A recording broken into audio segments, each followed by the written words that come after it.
किसी ऑब्जेक्ट को प्लेस करें ऑन द सरफेस ऑफ अर्थ, मान लीजिए ये अर्थ है और एक ऑब्जेक्ट यहीं पे है, ये ऑब्जेक्ट है जिसका मास m है, अर्थ का मास कैपिटल M लेते हैं and the radius of earth we take as capital R. So on the surface of earth,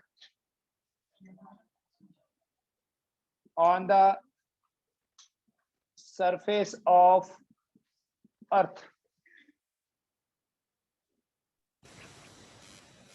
acceleration due to gravity कितनी होगी? What is the expression for g on the surface of earth? We write gm by r square. Let us say this is equation number 1. यहाँ एक को हम इस r को बोलते हैं रेडियस ऑफ अर्थ, इसी r को हम ये भी बोल सकते हैं ये बॉडी का डिस्टेंस है from the centre of earth, obviously वो रेडियस ही है, ठीक है. It is distance of the body या ऑब्जेक्ट, कहां से? अर्थ के सेंटर से. हाँ, सपोज हम इस बॉडी को, इस ऑब्जेक्ट को यहां से यहां ले जाएं और ये सरफेस से h हाइट ऊपर है पॉइंट, ठीक है, at a height h,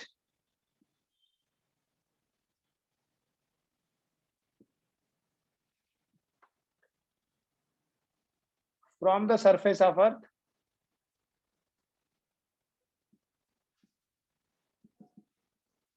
GH ले लूंगा मैं इसको, ठीक है. अभी इस एक्सेलरेशन ड्यू टू ग्रेविटी को GH से रिप्रेजेंट करेंगे.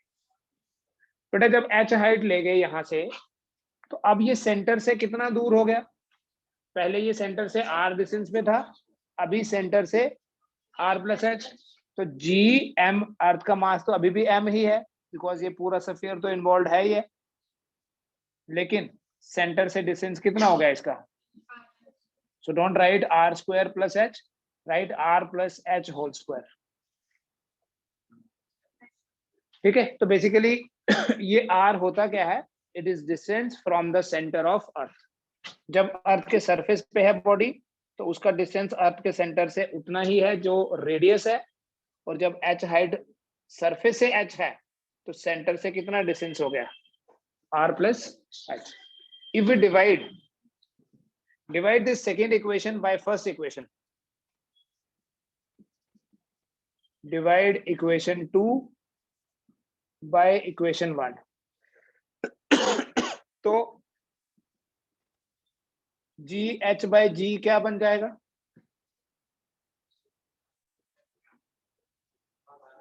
यहां लिख लूंगा GM divided by R plus H square divided by GM by R square. मैंने GH को न्यूमरेटर में रखा है, सो ये सब आएगा न्यूमरेटर में. बट जब आप इसको रिवर्स कर लेंगे, इसको ऐसे लिख सकते हैं GM by R plus H whole square into R square by GM. ये GM और GM कैंसिल हो गया बेटा, so it has become R over R plus H whole square, ठीक है. GM को कैंसिल कर दिया, ये स्क्वायर और ये वाला स्क्वायर जो है कॉमन लेके R plus R divided by R plus H whole square. तो ये आपके पास एक्सप्रेशन आ गया किसका? GH बाई G का. इसे थोड़ा सा मैनिपुलेट करेंगे, GH फाइंड करेंगे, यहां से कितना बनेगा GH? तो आपके पास एक्सेलरेशन ड्यू टू ग्रेविटी बन जाएगी h हाइट पे कितनी? R over R plus H whole square into G, ये क्रॉस.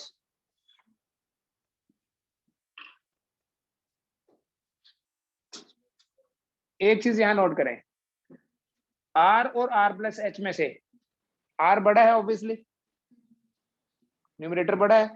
जब सॉरी R प्लस H बड़ा है, R छोटा है, न्यूमरेटर छोटा है, यहाँ डिनोमिनेटर बड़ा है.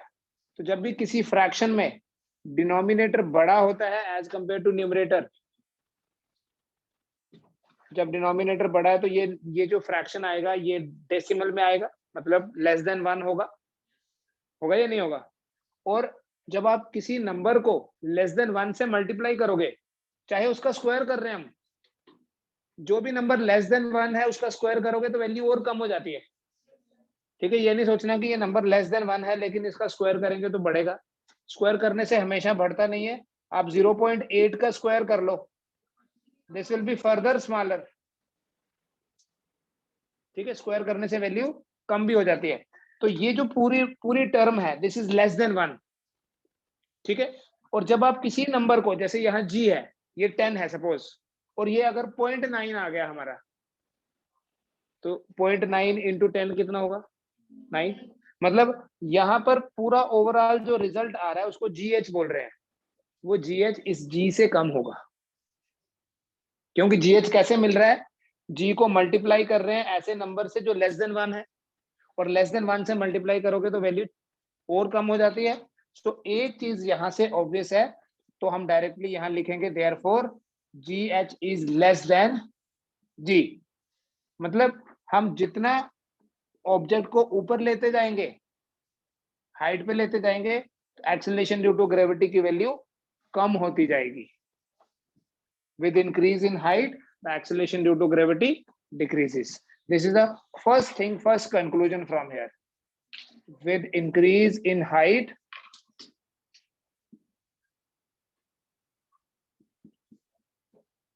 the acceleration due to gravity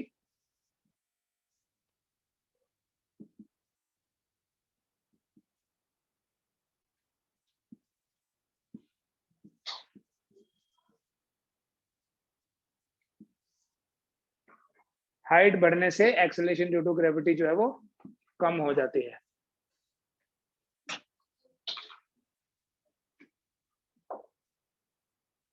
लेकिन हम इस एक्सप्रेशन को एक और फॉर्मेट में लिख सकते हैं। फिर हम न्यूमेरिकल्स करेंगे तो दोनों में हम डिफरेंशिएट भी करेंगे, दोनों में डिफरेंस क्या है। वी कैन आल्सो राइट कि जो GH है it is equal to G into, पहले लिखो या बाद में लिखो डजेंट मैटर, ये R और डिनोमिनेटर में मैं लिख दूं, यहाँ इन दोनों से R कॉमन ले लूं। जैसे मैं बोलूं आपको 3 + 5 है और 3 कॉमन ले लो, सो इट विल बिकम 1 + 5/3। ठीक है, सो इन दोनों में से अगर मैं R कॉमन ले लूं तो क्या बचेगा? 1 + h/r होल स्क्वायर तो है ही है, into this G, this R and R will be out. G लिख दिया हुआ पहले, सॉरी।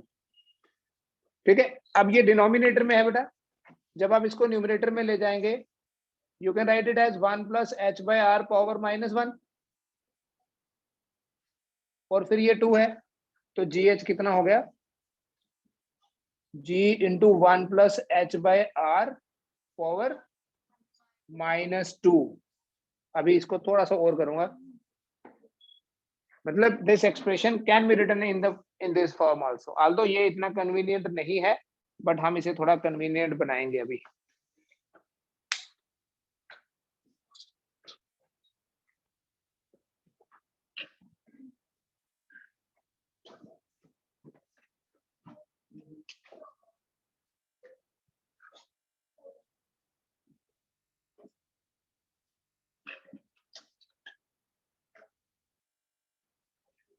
आपने बेटा बाइनोमियल थ्योरम पढ़ रखी है कि अगर स्मॉल इंडेक्स के लिए बाइनोमियल थ्योरम क्या है? देखो, अगर कोई टर्म x है जो 1 से बहुत छोटी है,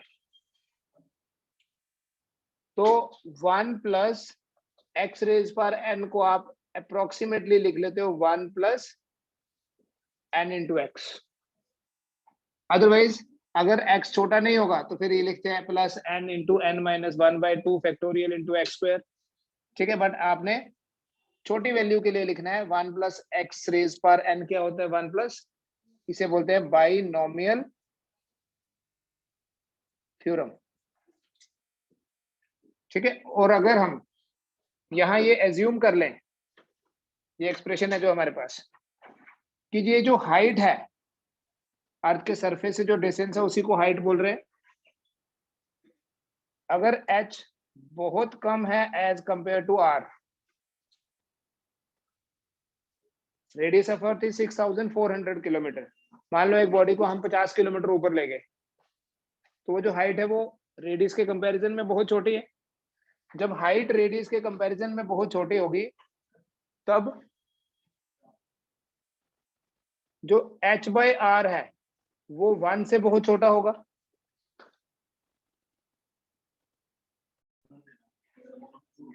अगर h/r से बहुत छोटा है तो h/r जो है वो 1 से छोटा होगा, और अगर h/r 1 से छोटा होगा तो 1 + h/r रेज़्ड पावर -2 है। क्या बन जाएगा ये? देखिए 1 + x रेज़्ड पावर n है, 1 + nx।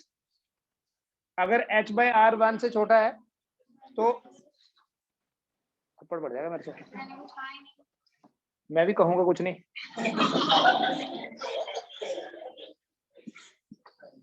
One minus two h/r,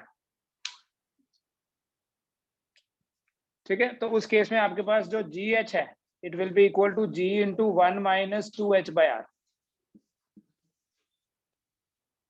लेकिन ये कंडीशनल है, ये तो जनरल एक्सप्रेशन, ये कंडीशनल एक्सप्रेशन है, और कंडीशन क्या है?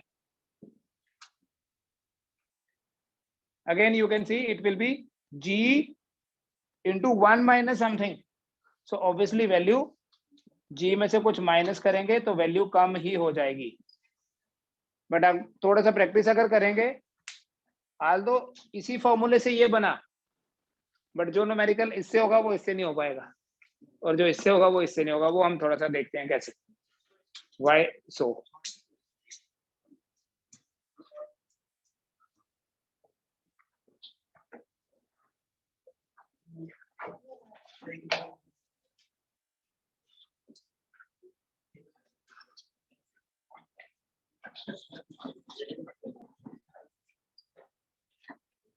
सो फाइनली हमारे पास देखिए टॉपिक क्या है, variation in acceleration due to gravity with altitude height.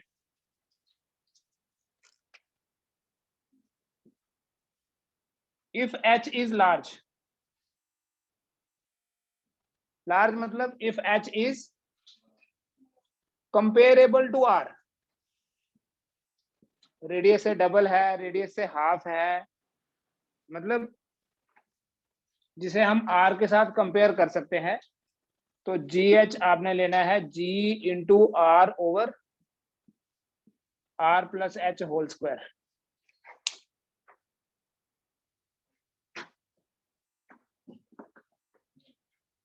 GH क्या ले लेंगे हम?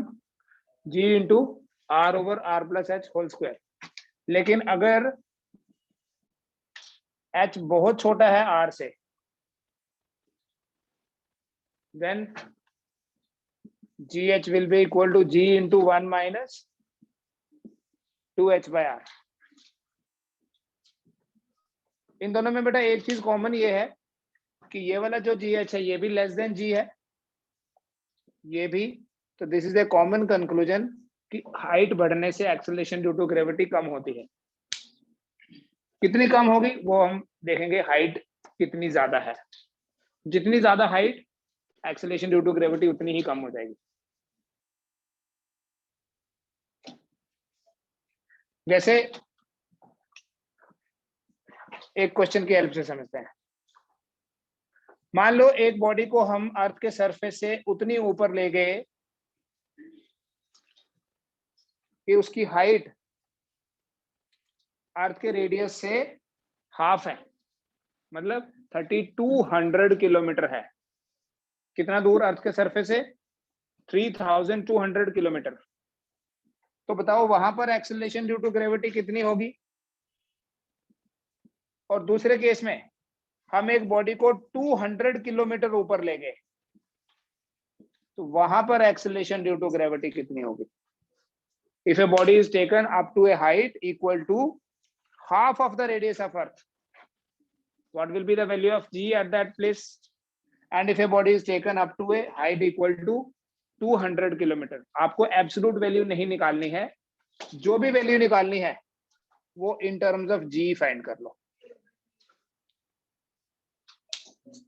ठीक है, देखो पहले वाले क्वेश्चन में h जो है r/2 है, r/2 मतलब हाफ है, और जो चीज हाफ है वो कभी नेग्लिजिबल नहीं होती, उसको हम निग्लेक्ट नहीं कर सकते। कम तो है बट निग्लिजिबल नहीं है। जैसे 6400 किलोमीटर के कंपैरिजन में 3200 kilometre can not be neglected.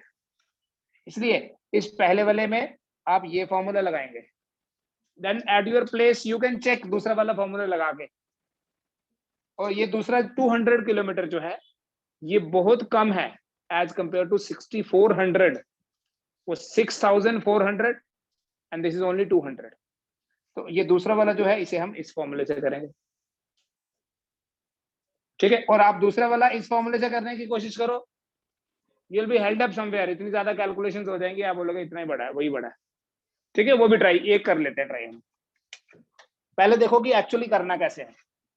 जब पहले वाले पार्ट में आपके पास हाइट दी है r/2, ठीक है, हमेशा वैल्यू में नहीं उलझ जाना कि मैं इसको 3200 किलोमीटर लिख के यहाँ वैल्यू पुट करूं, लिखूं ऐसे 6400 डिवाइडेड बाय 6400 प्लस 3200 फिर ऐड करूं फिर स्क्वायर करूं, वो नहीं करना है, ठीक है। थोड़ा सा प्रैक्टिस करेंगे आप तो आपको पता चलेगा कब आपको एब्सोल्यूट वैल्यू लेनी है और कब आप उसको बिना वैल्यू के भी सॉल्व कर सकते हैं। आज की जगह क्या लिख दिया, r/2। This way GH will be equal to G into R divided by 3r/2। Can I write 3r/2 like 2/3r? ऐसे लिखते नहीं तो 3r/2 ऊपर चला जाए, r और r कैंसिल। सो GH कितना हुआ बेटा, 4/9g, ठीक है। और दूसरे केस में जब आपकी हाइट सरफेस से 200 किलोमीटर है,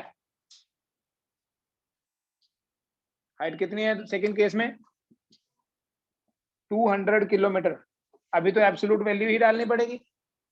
सो हम लिखते हैं GH equal to G into 1 minus 2 into H divided by R। Kilometre में रहने दो, R भी तो किलोमीटर में ही लिखा। सो दिस विल बिकम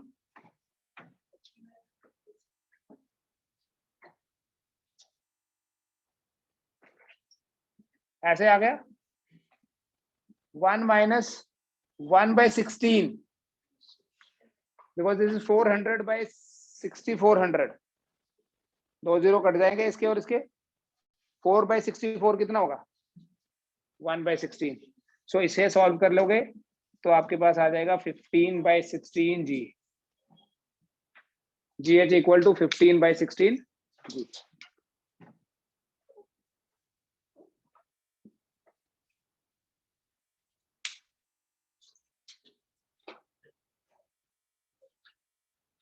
देखो मान लो मैं इस हाइट को कंसीडर करते हुए ये वाला फॉर्मूला लगाऊं, ठीक है। क्यों नहीं लगाना है वो भी पता चल जाएगा इसी से। तो अगर यही वाला फॉर्मूला लगा के जो r/2 के लिए लगाया, एक्चुअल फॉर्मूला कौन सा है, पहला वाला। जो सेकंड वाला जो है यहां लगा रहे हैं, दिस इज अप्रोक्सीमेट, ठीक है। लेकिन अगर आपको हर बार एक्चुअल रिजल्ट चाहिए तो हर बार यही लगाना पड़ेगा, बट अभी देख लेते हैं प्रॉब्लम क्या आएगी। This is the formula. Now यहाँ हाइट कितनी दी हुई है, 200 kilometre. So can I right 6400 divided by 6600, है ना। R plus H, 64 plus 200 is 66, cancel. So this GH will be equal to G into 32/33 whole square भी है। अभी देखें क्या कंफ्यूजन हो जाएगी, कंफ्यूजन तो नहीं होगी but it will be very time consuming process. 32 into 32 करना है, फिर 33 into 33 भी करना है, और फिर डिवाइड भी तो करना है। जो यहाँ रिजल्ट आएगा उस रिजल्ट को इससे डिवाइड करना, फिर आपको मिलेगा कुछ रिजल्ट एक्यूरेट। सो बेटर है एक्यूरेसी साइड पे रख के अप्रोक्सीमेट निकालो, ठीक है। एवरी टाइम एक्यूरेसी के पीछे नहीं भागना है, समटाइम्स आपको अप्रोक्सीमेशन से रिजल्ट निकालना है, ठीक है। It is 15/16। और अगर आप करके देखोगे भी ये वाला, you will be able to conclude कि ऑलमोस्ट 0.1% का भी फर्क नहीं आएगा, बिकॉज हाइट जो है वो बहुत कम है। ठीक है, ये है एक्सेलरेशन ड्यू टू ग्रेविटी का variation with increase in depth. तो इस पे बेस काफी सारे और भी क्वेश्चंस हैं, डिफरेंट टाइप्स आर देयर। जैसे एक क्वेश्चन मैं और ले रहा हूं, the weight of a person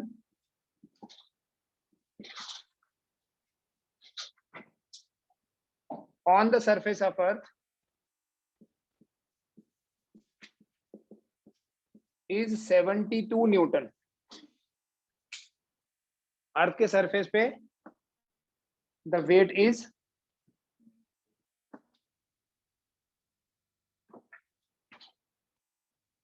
calculate percentage change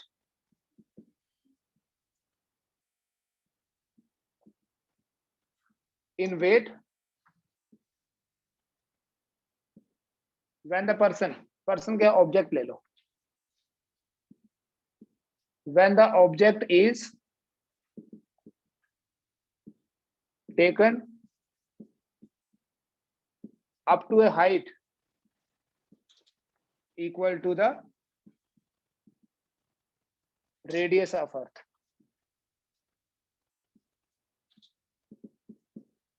अगर हम इस बॉडी को उतनी हाइट पे ले जाएं जितना अर्थ का रेडियस है, तो एक्सेलरेशन ड्यू टू ग्रेविटी जो है उसमें कितने परसेंट चेंज होगा। पहले तो हम पता करेंगे चेंज कितना होगा, उस चेंज को डिवाइड करेंगे ओरिजिनल वैल्यू से, वो आएगा फ्रैक्शनल चेंज। 100 से मल्टीप्लाई करोगे तो बनेगा परसेंटेज चेंज। पहले हम पता करते हैं कि उस हाइट पे वेट कितना है। वेट ऑन अर्थ कितना है बेटा? बेटा वेट में जो भी चेंज आ रही है ऑन अर्थ, अगर मैं वेट को W से रिप्रेजेंट करूं, I will write it is mg and it is equal to 72 newton at h equal to r।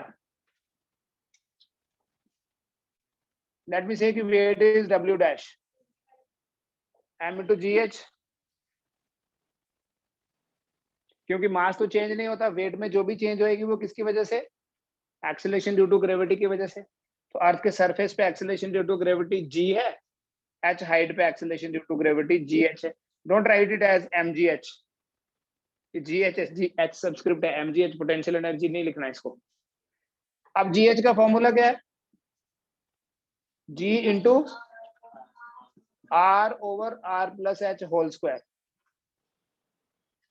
ठीक है, देखिए ध्यान से, ये mg आपका बन गया 72।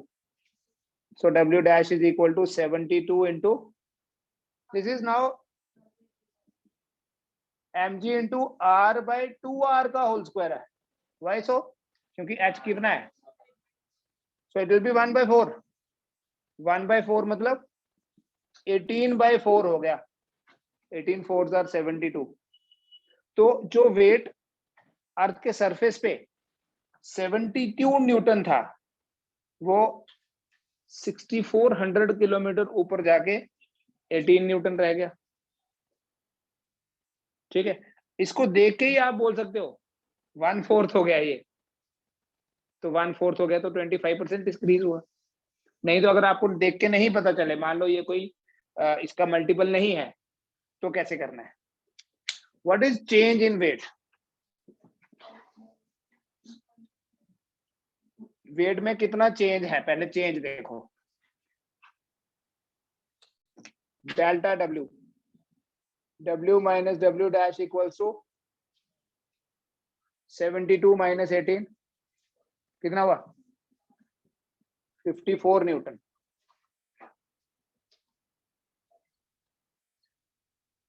ओरिजिनल वेट कितना था? फ्रैक्शनल चेंज देखते हैं। Fractional change in weight, delta W divided by original value, कितना हुआ? 54/72, कितना हो गया? 3/4 हुआ। तो परसेंटेज चेंज कितना हुआ? 3/4 into 100, so that is equal to 75%। ठीक है, 72 में से 75% निकाल दो, उसका 25% ही तो बचा। ठीक है, what is the percentage change in weight? 75% change हो गई। जो पहले 72 था, अभी कितना है? 18। तो चेंज कितनी हो गई? इट बिकम्स 25%, बट चेंज कितनी हो गई? Change is actually difference, change हो गई 75%।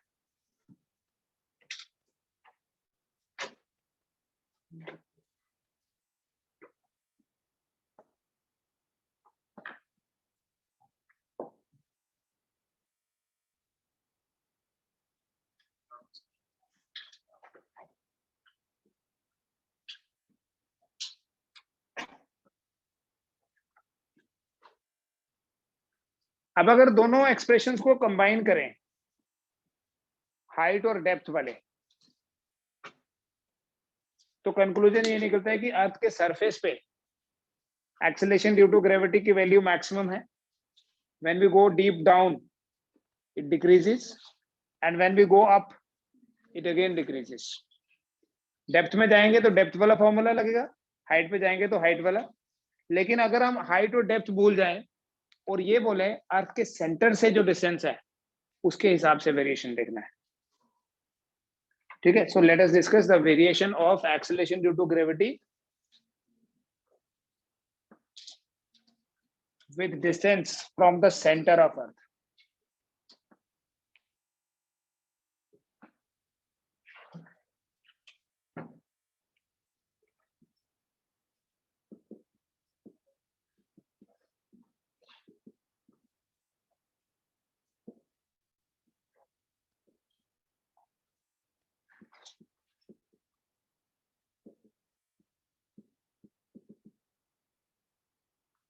एक्सेलरेशन ड्यू टू ग्रेविटी में वेरिएशन अर्थ के सेंटर से जो डिस्टेंस है उसके हिसाब से, ये अर्थ है।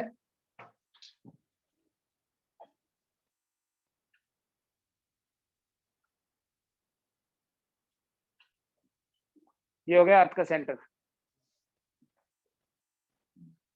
अगर अगर हम यहां पर हैं तो ऑब्वियसली सरफेस से अंदर ही है, अभी डेप्थ पे है मतलब। और अगर हम यहां पर हैं तो हाइट पे है। ठीक है, दोबारा से देखो, थोड़ा बड़ा करके बताता हूं। दिस इज अर्थ, ये अर्थ का सेंटर। मान लो अर्थ के सरफेस से ये सेंटर से ये डिस्टेंस है। सरफेस से तो हम इसको बोलते थे डी, डेप्थ।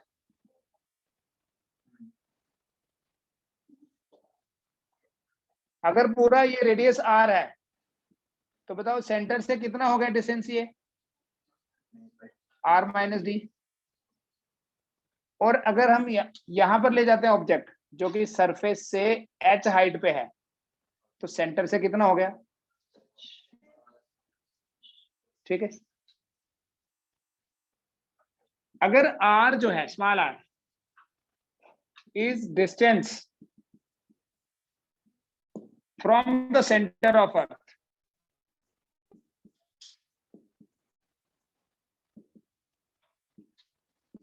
अर्थ के सेंटर से वो स्मॉल आर है और वो स्मॉल आर वेरिएबल है। कैपिटल आर फिक्स है ना, वो तो 6400 किलोमीटर है। Small R is variable. Small R का वैल्यू 0 भी है, यहाँ से बढ़ते बढ़ते बढ़ते बढ़ते बढ़ते बढ़ते कैपिटल आर, और फिर उससे ज्यादा भी है। मुझे बताओ, अगर ये स्मॉल आर 0 के बराबर है तो इसका मतलब कहां पर है हम? अर्थ के सेंटर पे। क्योंकि क्या distance from the centre of earth, तो अगर स्मॉल 0 है, from the centre of earth क्या हुआ? 0। And at the centre of earth what is acceleration due to gravity? कल पढ़ा हमने, at the centre of earth there is weightlessness, so g will be equal to 0. If small r is less than capital R, that means अब हम कहाँ हैं, inside surface या outside, inside, surface पे तो नहीं आया अभी। तो जब हम इनसाइड होते हैं तो जी डी हो गया। क्या फॉर्मूला था बेटा जी डी का कल पड़ा, g into 1 minus D by R. अब ध्यान से देखना, यहाँ वही फॉर्मूला मैं दूसरे फॉर्म में लिख लूंगा। Can I write g into r minus D by r. बेटा ये जो r माइनस डी है, यहां देखो यही तो सेंटर से डिस्टेंस है, इसी को तो हम r ले रहे हैं, तो इसको मैं लिख सकता हूं g into r by capital R। पता चल रहा है कुछ? सरफेस से डेप्थ देख रहे हैं d नीचे, बट सेंटर से देखेंगे तो वो r माइनस डी है डिस्टेंस, तो इसी r माइनस डी को स्मॉल r भी तो बोल सकते हैं। दैट मीन्स जब जब स्मॉल r कैपिटल R से कम होगा तब तब ये जो GD है ये डायरेक्टली प्रोपोर्शनल होगा R के। मतलब डिस्टेंस बढ़ने से एक्सेलरेशन ड्यू टू ग्रेविटी बढ़ रही है, बट डिस्टेंस कौन सा, डेप्थ नहीं बोलो, सेंटर से डिस्टेंस हमेशा नहीं बढ़ेगी जब जब small r less than capital R होगा। मतलब देखो यहाँ एक्सेलरेशन ड्यू टू ग्रेविटी की वैल्यू 0 है, यहाँ से बाहर आ रहे हैं तो डिस्टेंस बढ़ता जा रहा है, डिस्टेंस बढ़ता जाएगा तो एक्सेलरेशन ड्यू टू ग्रेविटी बढ़ती जाएगी बढ़ती जाएगी बढ़ती जाएगी बढ़ती जाएगी, यहाँ मैक्सिमम हो जाएगी। कितनी हो जाएगी, स्मॉल r को कैपिटल R पुट कर दो, इसी में पुट कर दो चाहे, तो जी होगी, वो मैक्सिमम वैल्यू होती है। तो उसके लिए क्या हम तीसरा केस लेके ये बोल सकते हैं small r equal to capital R। Small r equal to capital R मतलब सरफेस पे है, जैसे small r less than capital R मतलब वी आर इनसाइड, तो इसलिए डेप्थ का फॉर्मूला लगाया। जब small r equal to r लिखा 0 लिखा था, इसका मतलब सेंटर पे है, एंड सेंटर में हमें पता है कि एक्सेलरेशन ड्यू टू ग्रेविटी 0 है। सरफेस पे एक्सेलरेशन ड्यू टू ग्रेविटी का वैल्यू मैक्सिमम होगा, उसी मैक्सिमम वैल्यू को 9.8 मीटर पर सेकंड स्क्वायर बोलते हैं।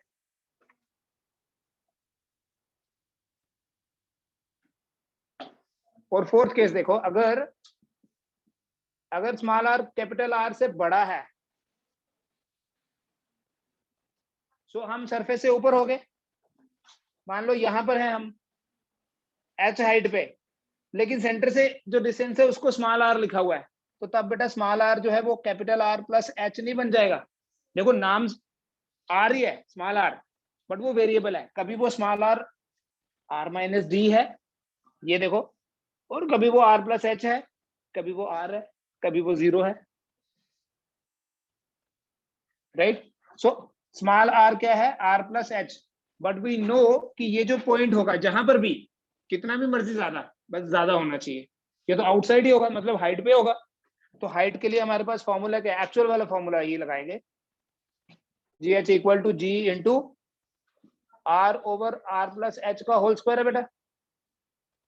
तो g h is equal to g into r square upon r plus h का स्क्वायर, अलग कर दिया, तो ये आर प्लस एच तो स्मॉल आर है, तो g h equal to g r square by small r square, तो बोलेंगे जी is inversely proportional to r square.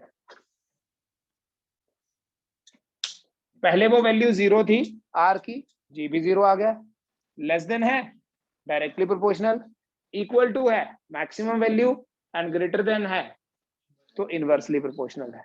तो एक्सेलरेशन ड्यू टू ग्रेविटी अर्थ के सेंटर से अगर डिस्टेंस लें, उस डिस्टेंस के साथ बढ़ती है या कम होती है या कांस्टेंट रहती है, वो डिपेंड करता है कि डिस्टेंस कहां पर है, वो पॉइंट कहां है। If it is eight the centre तो जी 0, इफ इट इज इनसाइड तो डिस्टेंस बढ़ने के साथ साथ जी बढ़ेगी, सरफेस पे मैक्सिमम, उसके बाद फिर से कम होने लगेगी, इनवर्सली प्रोपोर्शनल है। इसको ग्राफिकली भी बनाना है, आपने नोट करना है तो कर लो, कर लिया।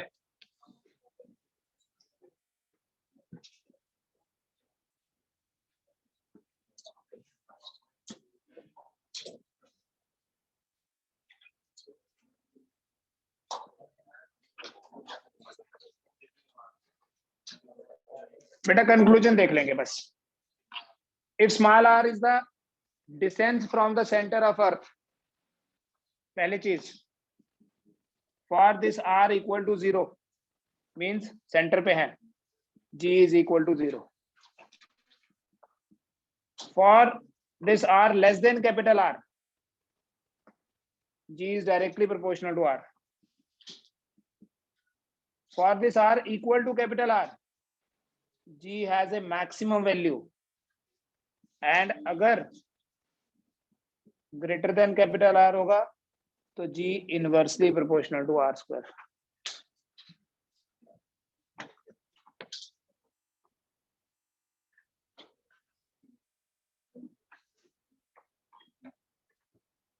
ठीक है, एंड यू शुड नो, इसका मतलब है centre, this means inside, this is surface, and this is outside the earth. Inside मतलब डेप्थ, आउटसाइड मतलब ऑल्टीट्यूड.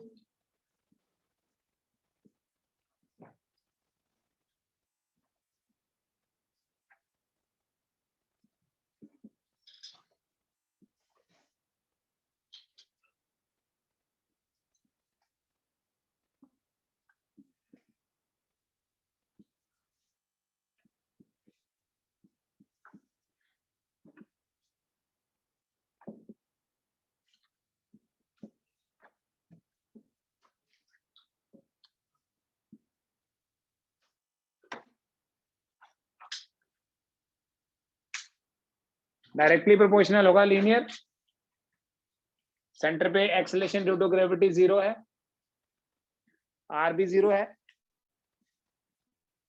ठीक है, ऐसे r बढ़ रहा है, बढ़ते बढ़ते कभी 6400 किलोमीटर हुआ, उसके बाद फिर, तो दैट मीन्स इधर वाले जो पॉइंट्स हैं, for these points small r is less than capital R. आगे वाले जो पॉइंट्स हैं ग्रेटर, सो ये इनसाइड, ये आउटसाइड, और ये एक पॉइंट सरफेस पे वैल्यू मैक्सिमम होती है, और वो मैक्सिमम वैल्यू कितनी है?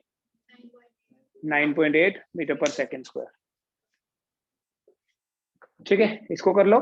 इससे रिलेटेड क्वेश्चंस हाइट और डेप्थ के मिक्स करके करेंगे कल. ये वेरिएशन इंपॉर्टेंट है, ये ग्राफ इंपॉर्टेंट है, जिसमें आपको ये समझना है कि एक्सेलरेशन ड्यू टू ग्रेविटी बढ़ती भी है डिस्टेंस बढ़ने से, सरफेस से डिस्टेंस के हिसाब से नहीं है.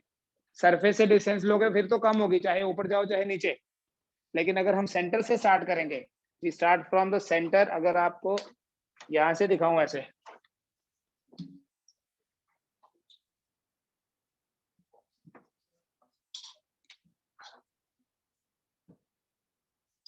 और बड़ा कर रहे हैं,